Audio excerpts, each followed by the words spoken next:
For more than a century, England and France were locked in one of the longest conflicts in history. It was not one continuous battle, but a series of wars, truces, and rebellions, together known as the Hundred Years' War. It all began in 1337. The English king, Edward III, claimed the French crown through his mother, but the French rejected this, choosing their own king, Philip VI. At stake was not just the crown, but also control of rich lands and trade, especially in the valuable region of Flanders and the vineyards of Gascony.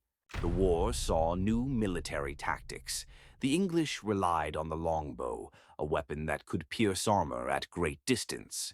At battles like Crécy, 1346, and Poitiers, 1356, English longbowmen devastated French knights, proving that disciplined common soldiers could defeat mounted nobility.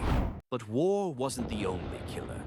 In the 1340s, the Black Death swept across Europe, claiming millions of lives and pausing the conflict. The war reignited. In 1415, Henry V of England led his army to a famous victory at the Battle of Agincourt. Once again, English longbows shattered French forces, even though they were heavily outnumbered. Henry's triumph briefly gave England control of much of France, but the tide began to turn.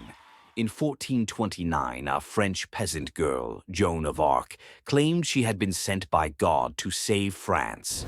Her leadership inspired French troops, lifting the siege of Orléans and boosting morale. Though captured and executed by the English, Joan became a martyr and a symbol of French resistance. By the mid-15th century, France had reorganized its armies and developed stronger artillery. English fortunes waned. In 1453, at the Battle of Castillion, the English were finally defeated. Apart from Calais, England lost all its French lands. The Hundred Years' War changed both nations forever. In France, the monarchy grew stronger and national identity deepened. In England, the cost of war fueled discontent at home, helping spark the Wars of the Roses. And across Europe, warfare itself was transformed. Chivalric knights gave way to professional armies, artillery, and the dawn of modern warfare. The Hundred Years' War had ended, but its legacy reshaped the future of both England and France.